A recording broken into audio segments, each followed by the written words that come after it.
ഏറെ കലാപങ്ങൾക്കും വിവാദങ്ങൾക്കുമൊടുവിൽ ബംഗ്ലാദേശ് പ്രധാനമന്ത്രി ഷെയ്ഖ് ഹസീന രാജിവച്ചിരിക്കുകയാണ്. ഔദ്യോഗിക വസതിയിൽ നിന്ന് ഹസീന സുരക്ഷിത കേന്ദ്രത്തിലേക്ക് മാറിയിട്ടുണ്ട്. ബംഗ്ലാദേശിൽ സർക്കാരിനെതിരെ പ്രക്ഷോഭം ശക്തമായ സാഹചര്യത്തിലാണ് നീക്കമുണ്ടായിരിക്കുന്നത്. പ്രധാനമന്ത്രിയുടെ രാജി ആവശ്യപ്പെട്ട് ആയിരക്കണക്കിന് പ്രക്ഷോഭകാരികൾ ധാക്കയിലെ സെൻട്രൽ സ്ക്വയറിൽ ഒത്തുകൂടിയിരുന്നു. ഭരണകക്ഷിയായ അവാമി ലീഗിന്റെ പ്രവർത്തകരും പ്രതിഷേധക്കാരും തമ്മിലുള്ള സംഘർഷത്തിൽ 300-ലധികം പേർ കൊല്ലപ്പെട്ടുവെന്നാണ് വിവരം. സാഹചര്യം മോശമാണെന്നും ബംഗ്ലാദേശ് നിയമമന്ത്രി മാധ്യമങ്ങളോട് പ്രതികരിച്ചിട്ടുണ്ട്. ധാക്ക വിടുന്നതിന് മുമ്പ് പ്രസംഗം റെക്കോർഡ് ചെയ്യാൻ ഷെയ്ഖ് ഹസീന ആഗ്രഹിച്ചിരുന്നെങ്കിലും സാധിച്ചില്ലെന്നാണ് അവരുടെ അടുത്ത വൃത്തങ്ങൾ പറയുന്നത്.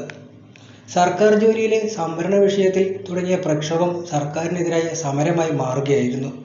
സംവരണ വിഷയത്തിൽ ദിവസങ്ങൾക്ക് മുമ്പ് നടന്ന സംഘർഷങ്ങളിൽ 200-ലധികം പേർ കൊല്ലപ്പെട്ടിരുന്നതാണ്. ഇത് കെട്ടടങ്ങിയതിന് പിന്നാലെയാണ് സർക്കാരിനെതിരെ വീണ്ടും പ്രക്ഷോഭം ആരംഭിച്ചത്. രാജ്യത്തെ 13 ജില്ലകളിൽ കലാപം വ്യാപിച്ചിട്ടുണ്ട്. പ്രക്ഷോഭം ഉരുക്കുമുഷ്ടി ഉപയോഗിച്ച് അടിച്ചമർത്തുമെന്ന് പ്രഖ്യാപിച്ച ഷെയ്ഖ് ഹസീന രാജ്യത്ത് അനിശ്ചിതകാല കർഫ്യൂവും പ്രഖ്യാപിച്ചിരുന്നു. 3-ാം ദിവസം ദേശീയ അവധിയും പ്രഖ്യാപിച്ചതിനിടെയാണ് അവരുടെ രാജിയുണ്ടായിരിക്കുന്നത്. എന്നാൽ ഇപ്പോൾ പുറത്തുവരുന്ന വിവരങ്ങൾ അതിലും ഭീതിജനകമാണ്. ബംഗ്ലാദേശിലെ കലാപത്തിന് പിന്നിൽ ചൈനയാണെന്നാണ് പുതിയ ആരോപണം വന്നിരിക്കുന്നത്. ഇന്ത്യയുമായി മികച്ച ബന്ധം പുലർത്തുന്നവരാണ് ഷെയ്ഖ് ഹസീന. അതിനാൽ അവരെ അധികാരസ്ഥാനത്ത് നിന്ന് മാറ്റി നിർത്തുന്നതിനായി ചൈന നെറുകെട്ട കളി കളിച്ചു വരികയായിരുന്നു.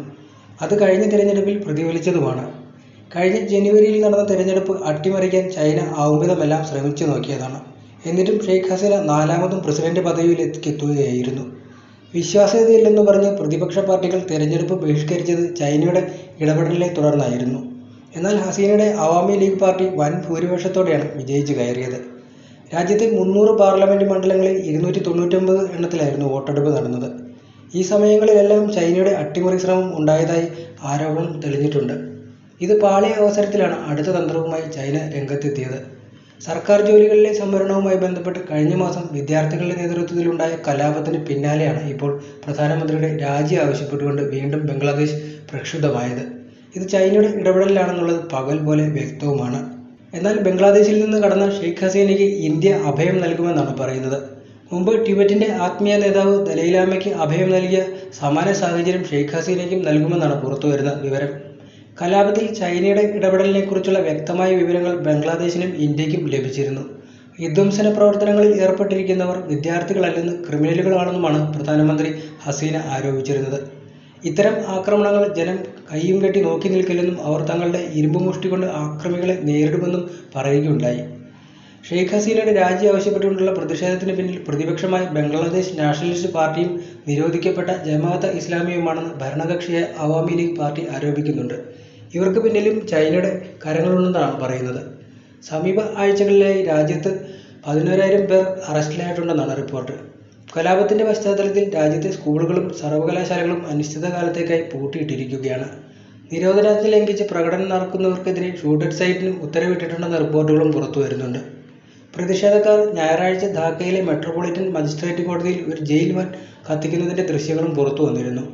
പ്രതിഷേധക്കാർക്ക് നേരെ വെടിയുതിർക്കുന്നതിന്റെയും കണ്ണീർവാതകം പ്രയോഗിക്കുന്നതിന്റെയും വീഡിയോകളും പുറത്തു വന്നിരുന്നതാണ്. പ്രതിഷേധക്കാർ നിരവധി വാഹനങ്ങളും അവാമി ലീഗിന്റെ ഓഫീസുകളും കത്തിച്ചിട്ടുണ്ട്. കലാപത്തിനിറങ്ങിയവരുടെ കയ്യിൽ ആയുധങ്ങൾ ഉണ്ടെന്നതിന്റെ വീഡിയോ ദൃശ്യങ്ങളും പുറത്തു വന്നിരുന്നു. ചത്തോഗ്രാം, ബഹുഗുല, മഗൂര, റംഗ്പൂർ, കിഷോരിഗഞ്ച്, സിറാഗഞ്ച് തുടങ്ങി നിരവധി നഗരങ്ങളിൽ കലാപം ബാധിച്ചിട്ടുണ്ടെന്നാണ് ജമുന ടിവി റിപ്പോർട്ട് ചെയ്യുന്നത്. പ്രതിഷേധക്കാരുടെ പിന്നിൽ രാജ്യത്തെ പ്രധാന പ്രതിപക്ഷ പാർട്ടികളുടെ പിന്തുണയുമുണ്ട്. എന്നാൽ പ്രതിഷേധക്കാരെ നേരിടുന്ന പോലീസ് ഒപ്പം ഭരണകക്ഷിയായ അവാമി ലീഗും അവരുടെ അനുബന്ധ ഘടകങ്ങളും തെരുവിലിറങ്ങിയിട്ടുമുണ്ട്. ബംഗ്ലാദേശ് സ്വാതന്ത്ര്യ സമരത്തിൽ പങ്കെടുത്തവരുടെ കുടുംബങ്ങൾക്ക് സർക്കാർ ജോലികളിൽ 30% സംവരണം ഏർപ്പെടുത്തിയ തീരുമാനം പുനഃസ്ഥാപിക്കാൻ കോടതി ഉത്തരവ് വന്നതിന് പിന്നാലെയാണ് വിദ്യാർത്ഥികളുടെ നേതൃത്വത്തിൽ പ്രതിഷേധം ഉയർന്നത്. ഇത്തരമൊരു നിയമം നേരത്തെ നിലവിലുണ്ടായിരുന്നുവെങ്കിലും 4 മാസത്തോളം നീണ്ടുനിന്ന വിദ്യാർത്ഥി പ്രക്ഷോഭത്തിന്റെ ഭാഗമായി 2018-ൽ സംവരണം റദ്ദാക്കിയിരുന്നു. ഇതേ നിയമം വീണ്ടും പുനഃസ്ഥാപിക്കാൻ കോടതി ഉത്തരവിട്ടതാണ് രാജ്യം വീണ്ടും ഒരു കലാപത്തിലേക്ക് പോകാൻ കാരണമായത്. ഈ തീയാണ് ഇപ്പോഴും കെടാതെ ആളിക്കൊത്തിക്കൊണ്ടിരിക്കുന്നത്.